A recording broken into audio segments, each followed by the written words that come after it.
শুভ সকাল। আজকে একটা কথা শেয়ার করছি, যেটা হলো আমেরিকাতে অনেকেই দুধ খেতে পারে না। দুধ খেলেই পেটে ব্যথা হয়। সেটা আমার হয়, আমি জানি না অন্যদের ব্যাপার। দেশে কিন্তু আমরা গরুর দুধ খেয়েছি, কিন্তু অতটা খারাপ লাগেনি।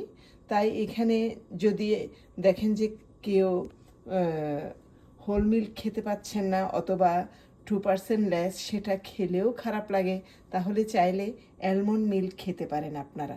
আমি কিন্তু অ্যালমন্ড মিল্কের সাথে একটু করে ওট মিল্ক ইউজ করি, যেটা একটু লিকুইডটাকে ঘন করবে। তাই আপনারাও একটু ট্রাই করবেন, সেটা কেমন লাগে খেতে আমাকে কমেন্ট করে জানাবেন।